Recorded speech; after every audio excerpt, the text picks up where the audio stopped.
Et donc le livre, c'est le second volume de l'art du montage, donc tome numéro 2, qui, pour faire suite au premier, propose plutôt des sujets qu'une technique.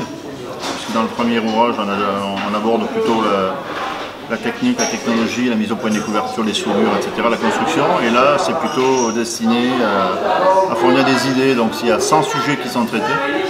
Voilà, dans des ambiances et dans des styles, le style est particulier mais le même. Les ambiances sont un peu différentes les unes des autres. Voilà.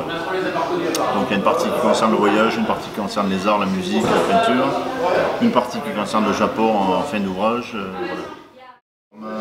Qu'on pourrait appeler à la japonaise, plutôt carré, avec un personnage emblématique qui est une sorte d'invitation à la lecture, une invitation à ouvrir le livre. Donc on traverse différents types de propositions dans des familles vraiment différentes les unes des autres. Et puis pour finir à la fin du livre, donc on retrouve donc une partie qui s'appelle le Japon de Luc et qui est destinée à des sujets japonais.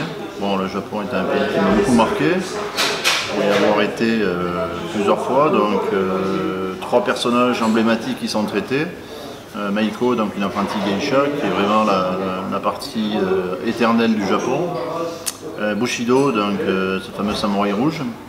Et puis Miyamoto Musashi, qui est ce fameux samouraï qui a écrit un livre qui s'appelle Agakure, qui a d'abord été un samouraï jusqu'à l'âge de 32 ans, et puis qui à l'âge de 32 ans est reparti en forêt, est redevenu ce pourquoi il était fait au départ, à savoir artiste peintre et poète. Donc il a écrit des livres qui sont toujours enseignés au Japon dans les écoles de l'économie japonaise, donc c'est un ouvrage majeur. Je conseille d'ailleurs à tout le monde de le lire, quoi, voilà.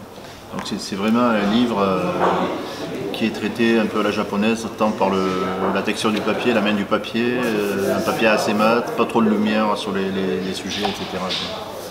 Voilà. Il faut remercier la société Valrhona qui m'a aidé à ce que cet ouvrage paraisse. Et puis, puisque c'est une œuvre à compte d'auteur, il est destiné évidemment aux professionnels en premier lieu, mais aussi à tous les amateurs de chocolat, petits et grands, qui aiment le produit et ce qu'on peut en faire, quoi. Donc on peut l'acheter chez Valrhona directement, à la librairie gourmande à Paris, puis dans d'autres lieux, mais principalement chez Valrhona. Et les photographies sont d'un ami, donc Bertrand Baudin, qui est aussi très sensible à l'art japonais. Donc voilà, donc c'est ce qui transpire et c'est ce qui ressort de ce livre, en tout cas j'espère. Voilà.